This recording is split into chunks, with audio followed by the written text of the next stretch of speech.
ഈ നിയമസഭാ തെരഞ്ഞെടുപ്പിൻ്റെ ഫലം വരുമ്പോൾ അറിയാം, സിറ്റിംഗ് സീറ്റുകൾ പലതും കൈവിട്ട് കേവലം ജോസ് കെ മാണിയിലേക്ക് ഒതുങ്ങാൻ പോവുകയാണ് കേരള കോൺഗ്രസ് എം എന്ന പാർട്ടി.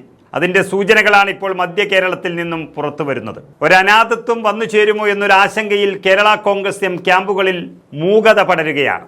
5 വർഷം മുൻപേ വന്നുവെങ്കിലും ജോസ് കെ മാണിയുടെ ഇടതുമുന്നണി പ്രവേശനം ഇത്തവണയാണ് ആ പാർട്ടിക്ക് വലിയ തിരിച്ചടിയായി മാറിയിരിക്കുന്നത്. അതായത് കോട്ടയം കേന്ദ്രീകരിച്ചുള്ള ചില മാധ്യമങ്ങൾ തന്നെ പുറത്തുവിടുന്ന വാർത്തകൾ പ്രകാരം ഇത്തവണത്തെ നിയമസഭാ തെരഞ്ഞെടുപ്പിന് ശേഷമുണ്ടാകാൻ പോകുന്ന രാഷ്ട്രീയ വിലയിരുത്തലുകൾ പുറത്തു വരുമ്പോൾ കേരള രാഷ്ട്രീയത്തിൽ ഏറ്റവും കൂടുതൽ തിരിച്ചടി ഉണ്ടാകുന്നതും അതുപോലെ ഒരുപക്ഷെ ഇല്ലാതാകാൻ തന്നെ പോകുന്നതും കേരള കോൺഗ്രസ് എം എന്ന പാർട്ടി തന്നെയാണ്. വർഷങ്ങളായി UDF-നൊപ്പം ഉറച്ചു നിന്നിരുന്ന ഒരു പാർട്ടി എന്നുള്ള നിലയിൽ കേരള കോൺഗ്രസ് എം ഇപ്പോൾ LDF-ൽ ചേർന്നത് രാഷ്ട്രീയ ധാർമ്മികതയല്ല എന്ന് എല്ലാവരും പറഞ്ഞതാണ്.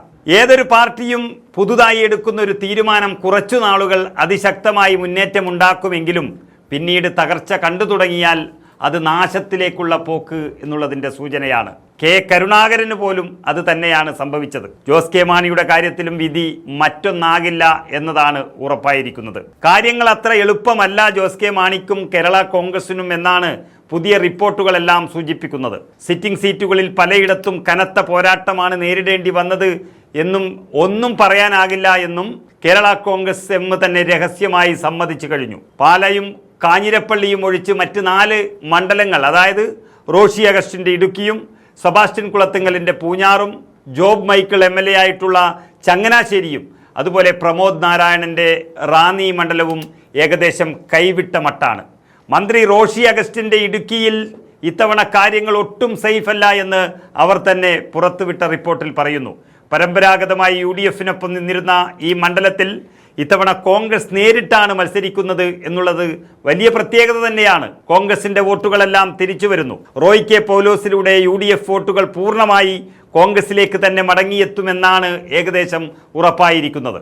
സർക്കാരിനെതിരെയുള്ള മലയോര കർഷകരുടെ അതിശക്തമായ വിരുദ്ധ വികാരം, അത് പ്രശ്നങ്ങളും സഭകളുടെ നിലപാടുകളും ഒക്കെ ഇവിടെ റോഷി അഗസ്റ്റിനെ കൈവിട്ടു എന്നുള്ളത് ഉറപ്പിക്കുകയാണ്. റോഷി അഗസ്റ്റിനാണ് ഇതെല്ലാം വരുത്തി വച്ചത് എന്ന് നമുക്കറിയാം. കാരണം ജോസ് കെ മാണി UDF-ലേക്ക് വരാൻ തയ്യാറായി കാലം നീട്ടിയിരിക്കുമ്പോഴാണ് ഇപ്പോൾ തെരഞ്ഞെടുപ്പിന് മുൻപ് തന്നെ അതിന് പാലം വലിച്ചതും LDF വിടില്ല എന്ന് ഉറപ്പിച്ച് തീരുമാനമെടുത്തതും റോഷി അഗസ്റ്റിനായിരുന്നു. അത് അദ്ദേഹത്തിന് ഇപ്പോൾ വരുത്തി വച്ചിരിക്കുന്നത് വലിയ തോൽവിയായിരിക്കും എന്നുള്ളത് വ്യക്തമാകുന്നു. അതിന് പിന്നിൽ വേറെയും കാരണങ്ങളുണ്ട്. എങ്കിലും UDF-ലേക്ക് വന്നാൽ ഒരു സംശയവും ഉണ്ടായിരുന്നില്ല, എല്ലാ സിറ്റിംഗ് സീറ്റുകളും ജയിക്കാമായിരുന്നു കേരള കോൺഗ്രസ് എമ്മിന്. അവിടെ നിന്നാണ് വലിയൊരു തകർച്ച കേരള കോൺഗ്രസ് നേരിടാൻ പോകുന്നത് എന്നുള്ള വാർത്തകളാണ് പുറത്തു വരുന്നത്. പാലായിൽ ജോസ് കെ മാണിക്ക് ചെറിയൊരു പ്രതീക്ഷ വന്നിട്ടുണ്ട്. അതൊഴിച്ചാൽ മറ്റൊരു ഉറപ്പും കേരള കോൺഗ്രസ് എമ്മിനില്ല. കാഞ്ഞിരപ്പള്ളി കിട്ടിയാൽ കിട്ടി, അത്ര തന്നെ. ക്രൈസ്തവ സഭകൾ അതിശക്തമായിട്ട് UDF-നെ പിന്തുണച്ചു എന്നുള്ളതാണ് ഇത്തവണത്തെ പ്രത്യേകത. പാലായിൽ അതിശക്തമായ ത്രികോണ മത്സരം എന്നതും 3 സഭയിൽപ്പെടുന്നവർ സ്ഥാനാർത്ഥികളായി എന്നുള്ളതും ജോസ് കെ മാണിക്ക് ഗുണം ചെയ്തേക്കാം. എന്നാൽ കാഞ്ഞിരപ്പള്ളിയിൽ UDF-ന് സാധ്യത കൂടുതൽ കാണുന്നു. ചങ്ങനാശ്ശേരിയും പൂഞ്ഞാറും പുകയുകയാണ് യഥാർത്ഥത്തിൽ. ചങ്ങനാശ്ശേരിയിൽ ന്യൂനപക്ഷ ക്രൈസ്തവ വോട്ടുകൾ ഇത്തവണ UDF-ന് അനുകൂലമായി വലിയ തോതിൽ ധ്രുവീകരിക്കപ്പെട്ടു എന്നൊരു വാർത്തകളാണ് വരുന്നത്. പൂഞ്ഞാറിലാകട്ടെ നിലവിലെ MLA സെബാസ്റ്റ്യൻ കുളത്തിങ്കൽ താൻ ജയിക്കുമെന്ന് പറയുന്നുണ്ടെങ്കിലും പരമ്പരാഗത ക്രൈസ്തവ വോട്ടുകളിൽ വലിയ വിള്ളൽ വീണിട്ടുണ്ട് എന്നാണ് പറയുന്നത്. NDA സ്ഥാനാർത്ഥിയായി PC ജോർജിൻ്റെ ശക്തമായൊരു സാന്നിധ്യവും കോൺഗ്രസിലേക്കുള്ള മുസ്ലിം വോട്ടുകളുടെ ഒഴുക്കും ഇവിടെ ഫലം തന്നെ മാറ്റിമറിക്കും എന്ന് ഉറപ്പായി കഴിഞ്ഞു.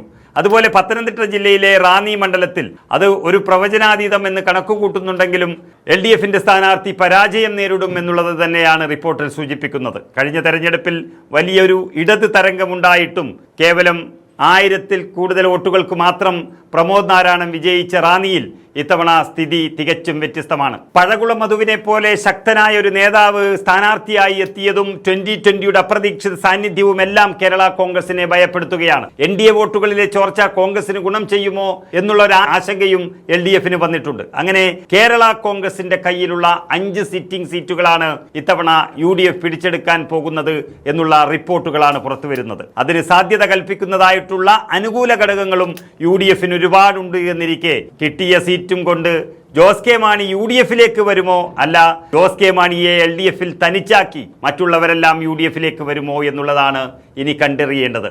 രണ്ടായാലും മാണി കോൺഗ്രസിൻ്റെ ഭാവി അത് തുലാസിൽ തന്നെയാണ് എന്നുള്ളതാണ് സത്യം.